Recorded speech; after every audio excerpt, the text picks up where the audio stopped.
एक दिन की बात है कि चिरणी नदी से स्नान करके आ रहे थे तो पीछे से आवाज आई, महाराज मेरी रक्षा कीजिए। लौट के देखा तो एक छोटी सी मछली दिखाई दी। मैं मत्स्य हूं और बड़े बड़े बलवान जीव इस नदी में रहते हैं, मुझे खा जाएंगे, मुझे भय है, इसलिए आप तपस्या प्राण है, मेरी रक्षा कर सकते हैं, मेरी रक्षा कीजिए। मत्स्य की बात सुन करके मनु जी को बड़ी दया आई, उसको उठाया और अपने कमंडल में डाल लिया। तो देखा जब उठाया था तो बहुत छोटी सी थी, कमंडल में डाला तो बड़ी हो गई थोड़ी सी।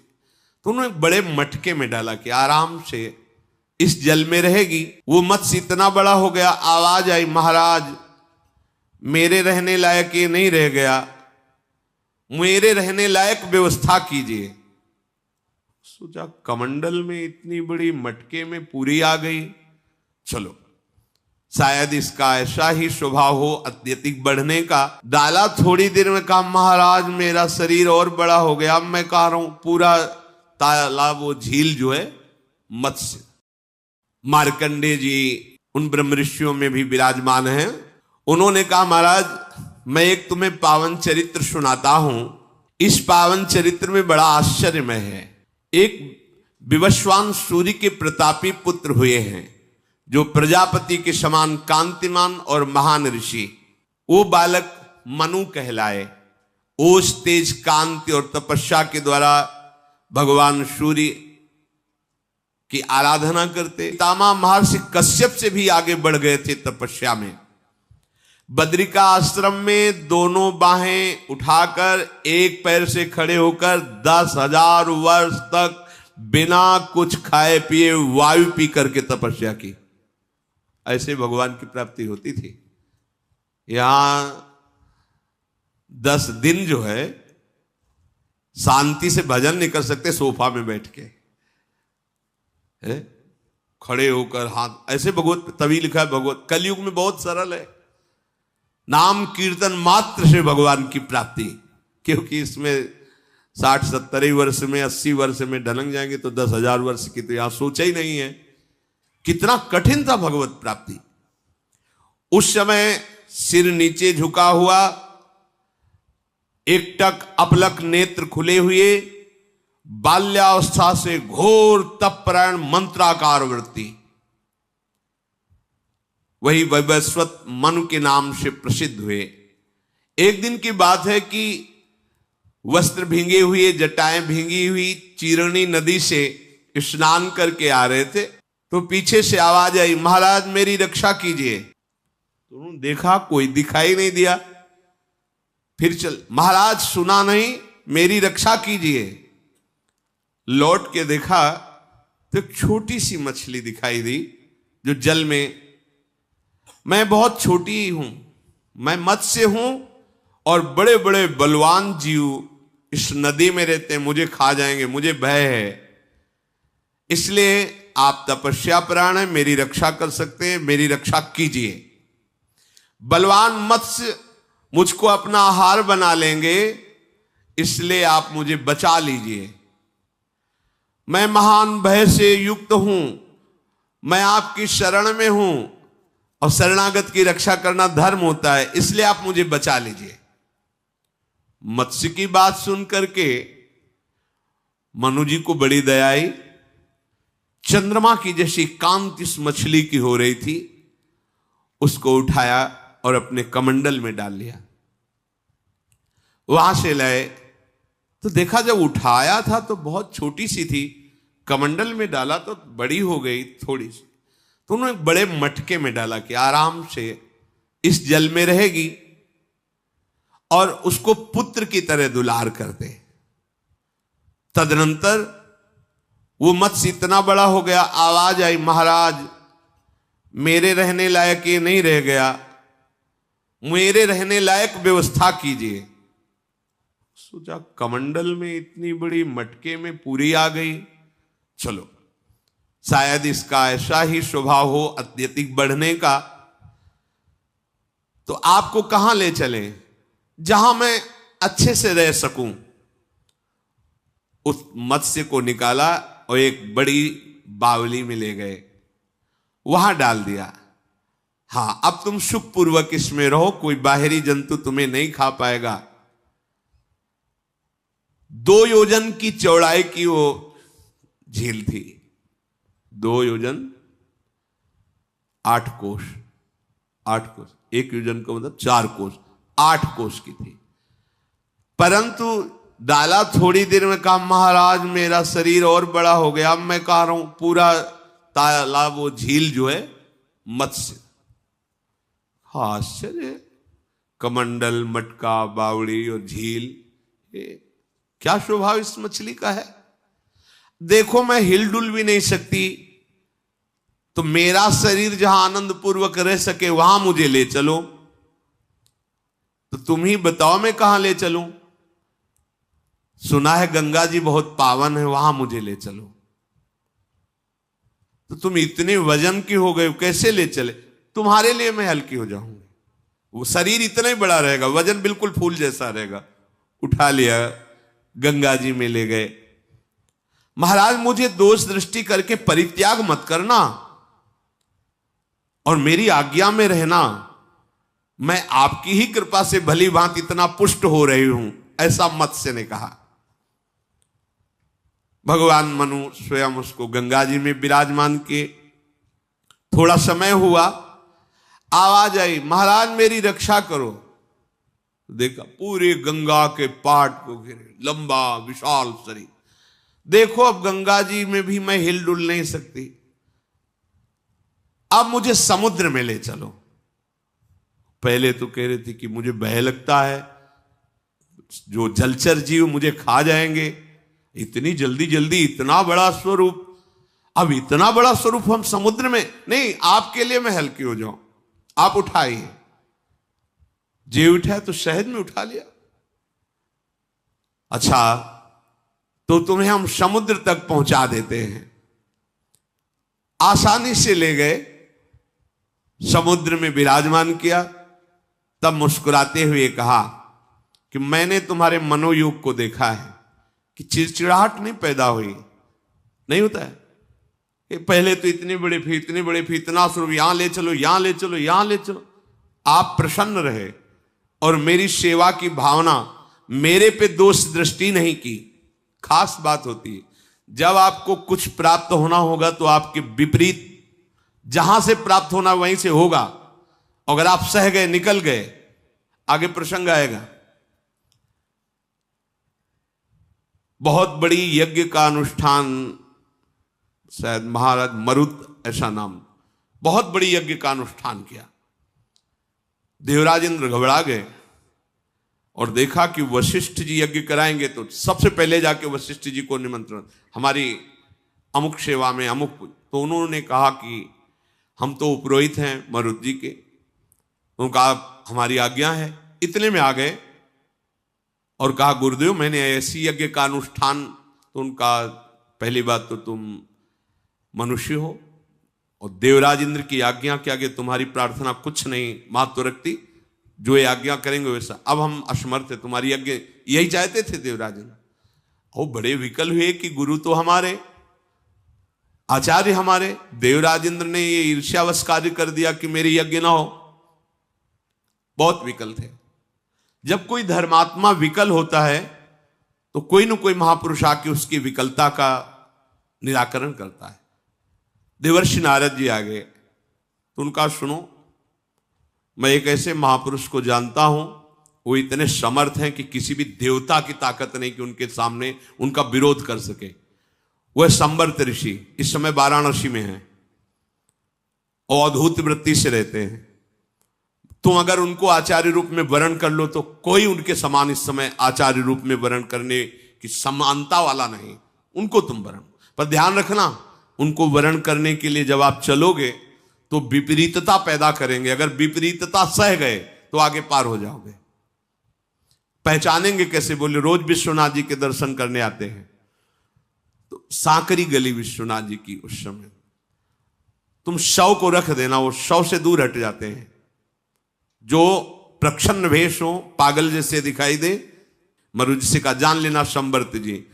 वो ऐसा ही किया, वो तो राजा ही थे और शांत भाव से खड़े। देखा कि एक महापुरुष आ रहे हैं, उन्मत्त अवस्था है। जो शव देखा तो साइड में प्रणाम महाराज, वो भागे, वापस लौटे। वो जैसे जैसे उनके पीछे भागते जा रहे एकांत, तो हाथ में लघु शंका करके उनके ऊपर डाल रहे, थूक रहे, पत्थर मार रहे हैं। जितना उपद्रव कर सब पर महाराज मरो। पीछे ही क्या चाहता है वह? महाराज मैं जानता हूं आप बृहस्पति के भाई महाराज संवर्त हैं। अच्छा, किसी ऋषि ने परिचय बताया होगा, क्योंकि मैं तो प्रच्छन्न भेष में रहता हूं। बोलो क्या चाहते हो? बोले महाराज एक आप ही हैं, पूरी बात बताई कि ऐसा ऐसा हुआ, आप हमारी यज्ञ करा सकते हैं। बोले मैं ये कार्य तो करता नहीं, पर यदि तुम आए हो प्रेरणा से तो तुम्हें निष्फल भी नहीं करेंगे। पर ध्यान रखना, अगर मेरा आश्रय छोड़ दिया, दूसरे का आश्रय ले लिया, तो इसी में तुम नष्ट हो जाओगे, भस्म हो जाओगे। और अगर मेरा आश्रय नहीं छोड़ा तो किसी दैवी शक्ति की भी सामर्थ्य नहीं कि तुम्हारे यज्ञ में विघ्न डाल सके। उनका पक्का अनन्य भाव से आपका वर्ण करके गए। जो ही इंद्र ने सुना कि जिस कार्य के लिए हमने वशिष्ठ जी को अपने पक्ष में कर लिया, उन्होंने सांवर्त ऋषि को अपना आचार्य बना लिया, तो अग्नि देवता को भेजा कि जाके मरुत को बता दो कि मैं आहुति ही नहीं लूंगा तो तुम्हारी यज्ञ कैसे होगी। अग्नि देवता साक्षात प्रकट हुए और कहा इनसे मत करवाओ, मैं आहुति स्वीकार नहीं करूंगा। तो संवर्त ऋषि ने जानो क्या शब्द कहा था? अय अग्नि, मेरी तप की शक्ति से तू परिचित नहीं है, अभी तेरे को भस्म कर दूंगा। किसको? अग्नि देवता को। अग्निदेव भाग गए वहां से और कहा देवराजेंद्र से कह देना जब तक यज्ञ पूरी ना हो जाए कोई भी विघ्न अगर उपस्थित किया, ये सामर्थ। पर जानते हो क्या कहा था? अगर मेरा आश्रय छोड़ दिया किसी भय से, किसी प्रलोभन से, तो स्वयं नष्ट हो जाओगे। ये मार्ग ऐसा है। शांति से एक बार निश्चय करो मेरा मार्ग कौन है। शांति से निश्चय करो मार्गदाता कौन है, मार्ग का आश्रय क्या है, और बस चल पड़ो। बीच में कितनी पंक्तियां ऐसी मिलेंगी, आओ इसमें रबड़ी बट रही तुरंत ले लो, यहां तो तुम्हें सूखी दलिया भी नहीं मिल रही, आओ ना, कितने वर्ष हुए नहीं, आओ अभी हम तुम्हें भगवत प्राप्ति कराते हैं। आधी छोड़ पूरी को धावे, पूरी मिले न आधी पावे। एक बार केवल पता चल जाए कि वो कहीं और पंक्ति में खड़ा था, तो तेरे द्वारे बटत है सहज लाडली लाल के अब दोबारा पंक्ति में आना मुश्किल हो जाएगा, क्योंकि तुम्हारी सामर्थ्य नहीं कि तुम इस पंक्ति में खड़े हो जाओ। ये केवल कृपा से मिला है, और कृपा की अवहेलना करके अन्य आश्रय ले लिया, फिर नहीं, फिर नहीं। ये अनन्य मार्ग है, एक जैसे भी हैं। यद्यपि भक्त अनन्य जो विषय इंद्रियन बस होए, कर्मठ कोटि जितेंद्रियन ते समलह न कोय। चाहे जितना विषय हो, अनन्य हो गया हमारे माई श्यामाजू को राज। और सो कृपाति सुलभ नहीं ताको कौन उपाय, चरण शरण हरिवंश की सहजय बने बनाए। अब आगे बात बन गई।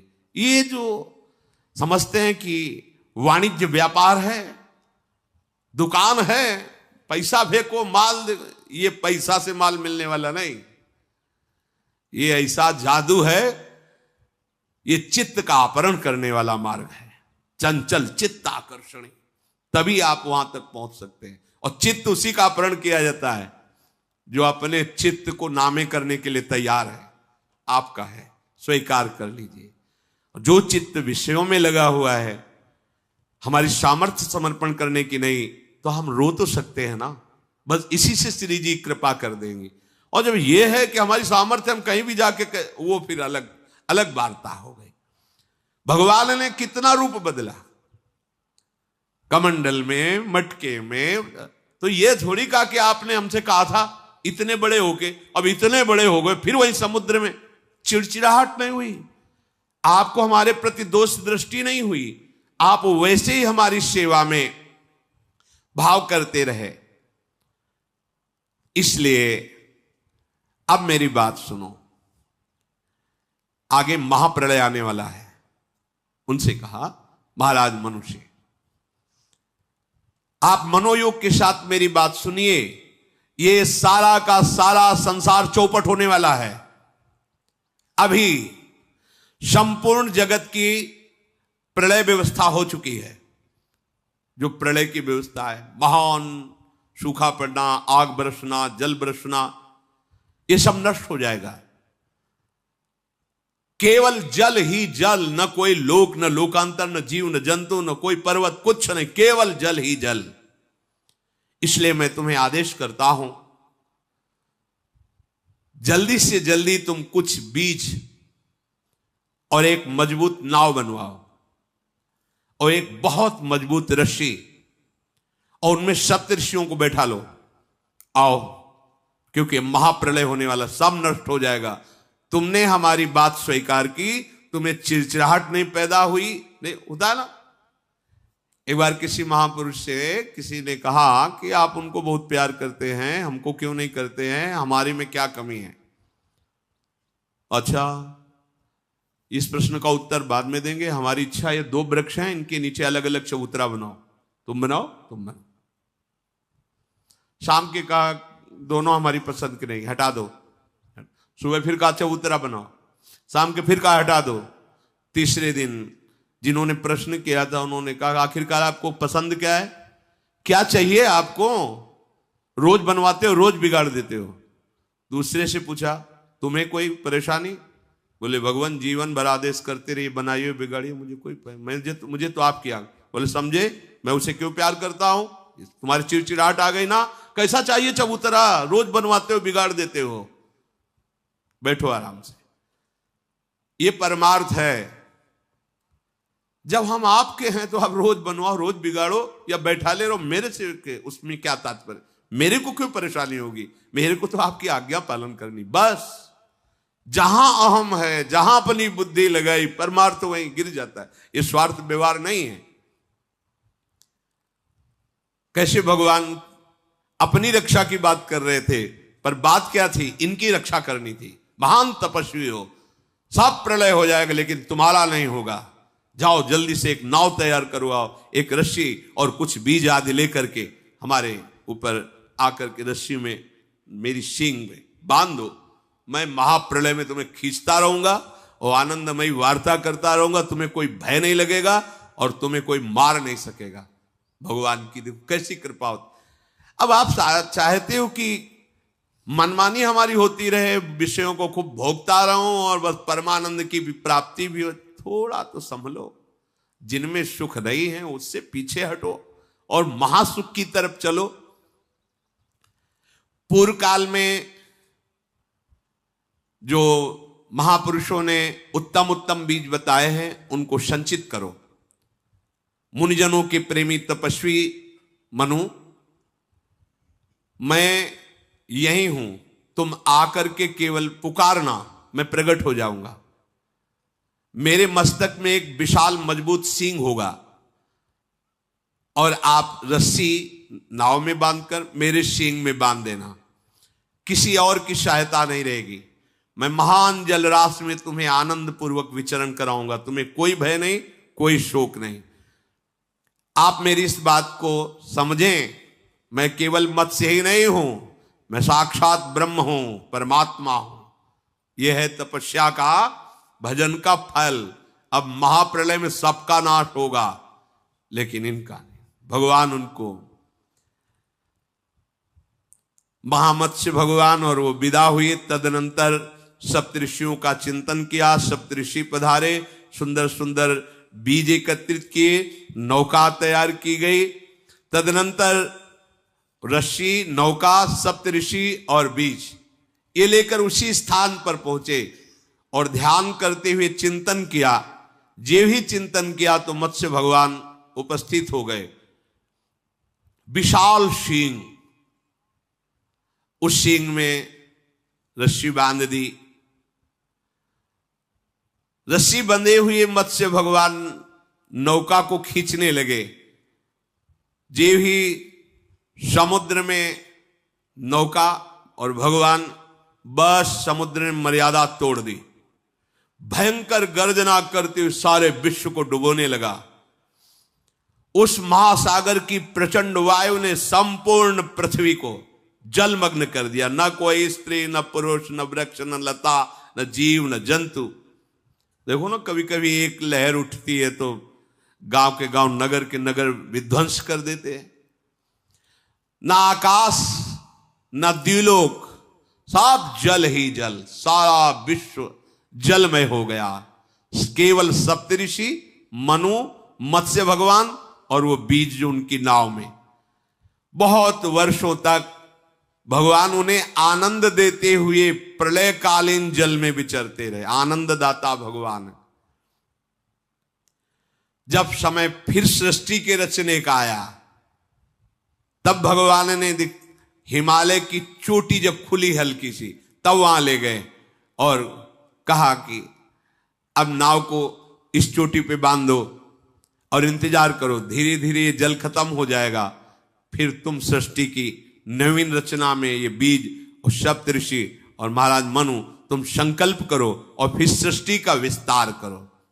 तुम्हें मालूम होना चाहिए हे युधिष्ठिर, वो शिखर आज भी प्रसिद्ध है जहां भगवान मत्स्य ने प्रथम बार प्रलय के जल से निकले हुए उस शिखर पर नाव बांधी थी। वो नौका बंधन के नाम से हिमालय में प्रसिद्ध है। और भगवान ने कहा मैं प्रजापतियों का भी पति ब्रह्म हूं, इतना तुम समझो, मेरे से भिन्न कोई वस्तु नहीं है। मैंने मत्स्य रूप केवल तुम्हारी रक्षा के लिए धारण किया है।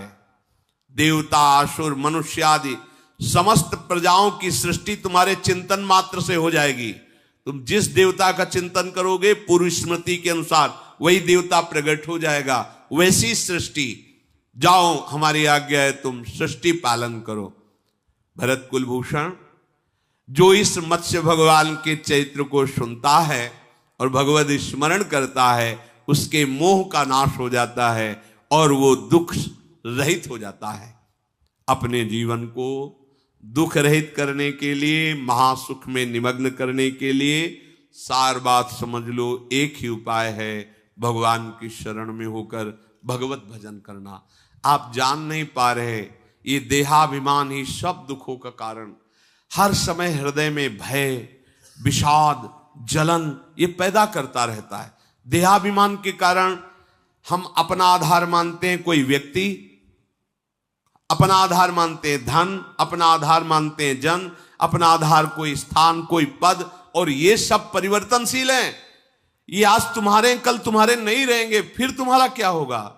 इसलिए हमारा आधार, आश्रय केवल एक श्री भगवान है। हमें जो सेवाएं मिली हैं वो अपनी धर्म पूर्वक करें, खूब नाम जप करें, इसी से परम मंगल होगा। शेष चर्चा आगे।